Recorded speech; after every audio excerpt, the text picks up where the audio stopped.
Prefeitura Municipal de Cuiabá, trabalhando e cuidando da gente. Oi, pessoal! E aí, como é que vocês estão? Eu espero que todos estejam bem. Pra gente fazer o quê? Mais uma aula de língua portuguesa. Eu sei que vocês estavam ansiosos. Para o 4º ano, ok? E o tema da nossa aula de hoje será o quê? Produção textual. Eu sou a professora Samira e vou junto com vocês nessa aula. Vamos lá? Vamos aprender a produzir um texto, pessoal? E aí, quem que quer produzir um texto? É muito legal, né? Então, bora lá? Porém, não é qualquer texto, não. Eu sei que vocês aí já sabem fazer alguns textos. Esse agora a gente vai aprender sobre um texto diferente. Um texto expositivo de divulgação científica. Uau, que nome bonito, né? Pois é. Esse é um tipo de texto expositivo e argumentativo, mas ele é mais elaborado. São produzidos mediante pesquisas, aprofundamentos teóricos e resultado de investigações sobre um determinado tema.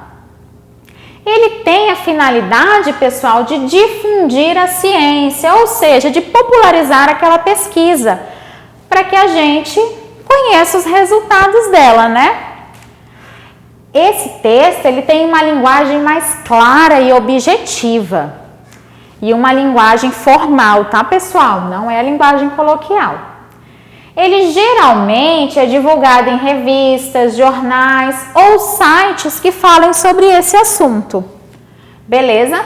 Outra coisa, pessoal, muito importante para uma produção textual, que eu não falei ali no começo. O que é importante? Para a gente escrever bem, a gente precisa fazer o quê? Ler bastante. Por isso que os professores, ficam no ouvido de vocês. Leiam, leiam, leiam. A gente não está falando à toa, não. A gente fala que é porque quem lê bastante, escreve muito bem, né? Isso faz parte. Mas vamos voltar aqui sobre o texto de divulgação científica. Aqui, pessoal, eu vou falar um pouquinho para vocês sobre as características que tem esse texto, um pouquinho a sua estrutura. E aí depois a gente vai produzir um. E aí ele tem primeiro o título. E aí o que precisamos fazer? Definir um título considerando o tema. O título ele vai ter sempre a ver com o tema daquele texto, né? A sua introdução. O que é a introdução? Ele vai ser um pouquinho contando sobre o que vai falar o texto. E a ideia principal do texto, que a gente tem que fazer o quê? Delimitar o tema principal que desencadeará os demais assuntos e informações. Delimitar esse tema para que ele dê continuidade no texto, ok? E aí a gente tem o público-alvo, para quem que esse texto foi destinado, para quem que ele é destinado, quem que vai ser o principal leitor. A relevância do tema. Que relevância tem esse tema na nossa sociedade? Qual que é a importância dele? O desenvolvimento, que é o resto do texto, né? As informações que serão tratadas no texto inteiro e a conclusão.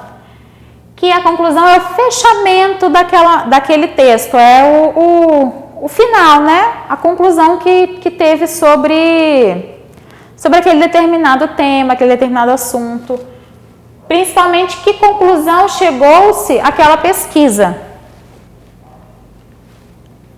E aí a gente tem mais um pouquinho, A gente pode usar citações, principalmente direto daquela pesquisa que a gente observou, ou de outras, né, sobre o mesmo tema.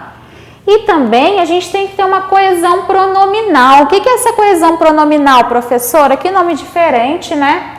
É a gente evitar a repetição de palavras. A gente fazer substituições inteligentes para que o texto não fique cansativo, ele não fique um texto chato, difícil de ler, beleza?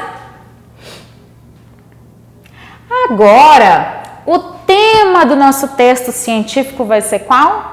Essas amigas aqui, ó. Quem que já viu uma dessa por aí? A popular minhoca. Quem já foi pescar já viu muito, né? Aqui eu trouxe para vocês alguns textos para a gente conseguir montar o nosso outro. Primeiro texto é a ficha técnica da minhoca. Seu nome científico é a Eisenia fétida. O nome comum dela é a minhoca. Ela é do reino animal, da classe Oligoqueta, da ordem Aploctaxida. Nome difícil, né, gente? O seu habitat, aonde a minhoca mora, as minhocas vivem no solo, especialmente em áreas com cobertura vegetal, matéria orgânica abundante e muita umidade. E as características dele, os anelídeos são animais triblásticos, celomados e com simetria bilateral. Aqui eu trouxe mais um que te conta mais um pouquinho sobre as características dela. Um verbete. As minhocas são animais anelídeos da classe Oligoqueta. A gente viu lá na ficha técnica, né? Da ordem da Aploctaxida, distribuídas pelos solos úmidos de todo o mundo. Algumas de apenas centímetros, bem pequenininhas, e outras com 1 a 2 metros de comprimento. Aí é uma minhoca bem grande. Casos nos quais são conhecidas como minhocossuis. O seu corpo é formado por anéis, por isso que chama de anelídeos, pessoal.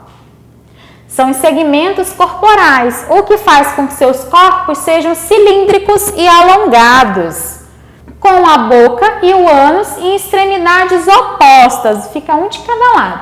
E um anel mais claro, o clitelo, mais próximo da boca. Quem já observou a minhoquinha de perto vai lembrar dessas características. São ainda conhecidas por serem animais com vários corações e podem ter entre 2 a 15 pares de coração. Gente, essa minhoca, ó, é muito coração, né? Aqui a fonte da onde eu trouxe esse verbete. Temos mais um aqui, ó, que é uma reportagem que eu trouxe lá da revista Super Interessante. E aí ela fala sobre a utilidade das minhocas. Pessoal, as minhocas têm muitas utilidades. E aí ele fala um pouquinho assim, eu trouxe trechos, tá? Da reportagem.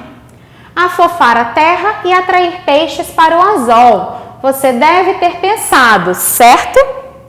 E errado também. Algumas, é verdade, são tão úteis ao solo que são chamadas de arado natural. Ou seja, as minhocas não servem apenas lá para cuidar da terra e chamar os peixes, né?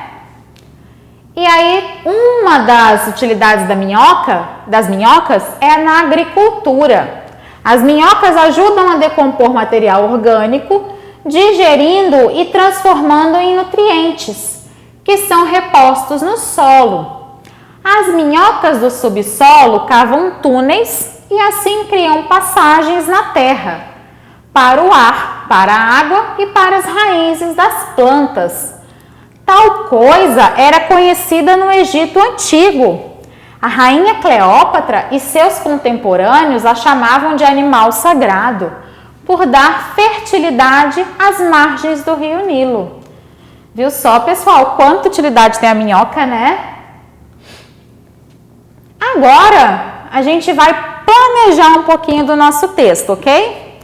Então, vamos lá. O título que eu falei para vocês, né? Que definir um título considerando o tema e assuntos que serão abordados durante o texto de forma objetiva. Então, sobre qual que é o tema que a gente vai falar? Sobre as minhocas, né? E aí, eu trouxe uma sugestão de título pra gente. Minhocas, o que são e para o que servem. Porque a gente vai falar sobre as suas características e também a sua utilidade. E aí na introdução, quer pensar em quais recursos de escrita e conteúdo serão utilizados para conquistar o leitor, estimulando-o a ler. Ou seja, essa introdução ela tem que atrair o leitor. Então a gente pode colocar o nome científico da minhoca, aonde vive e resumir um pouquinho das suas utilidades, né? Não colocar tudo. E aí, a ideia principal do resto do texto. O tema principal, né? Que são as características da minhoca e a sua importância. E aí vamos continuar um pouquinho. Os aspectos observados. O seu público-alvo, a gente vai escrever um texto para quem? Eu coloquei aqui que a gente vai escrever para as crianças, o texto é para vocês, né? A gente pode, depois que voltarmos para a escola, até divulgar esse texto em algum canal lá da escola. A relevância do tema, ele é bem importante, né? Até para a preservação desse animal. E o desenvolvimento, aqui é o resto do texto e a sua conclusão. Então, a gente começou a planejar esse texto. E aí, pessoal, esse resto aqui é com vocês, ok? Eu quero que vocês continuem esse texto, beleza? Vocês já aprenderam o que é o texto expositivo científico. A gente já aprendeu sobre suas características e começamos a planejar. O resto do planejamento é aí com vocês. Então, ficou o que para casa? O desenvolvimento e a conclusão. Ok, pessoal? Bom, tem um recado aqui para vocês. Se cuida, por favor, porque quando isso acabar, eu quero te abraçar bem forte. Pessoal, todo mundo sabe que a gente está morrendo de saudade. A prof aqui está morrendo de saudade dos alunos, da escola, de tudo, né? O meu desejo principal para que quando a gente volte, se der, né, se for possível, eu quero abraçar cada um assim bem forte, aquele abraço que a gente passa um sentimento bem gostoso, né? Porém, para que isso aconteça, o que a gente tem que fazer? Tem que se cuidar, né? Aqueles cuidados que vocês aí já sabem, que é o quê? Ficar em casa, lavar as mãos com frequência, usar máscaras caso precise sair e o álcool em gel, ok? Então, se cuidem, tá? Um beijo e até a próxima. Prefeitura Municipal de Cuiabá, trabalhando e cuidando da gente.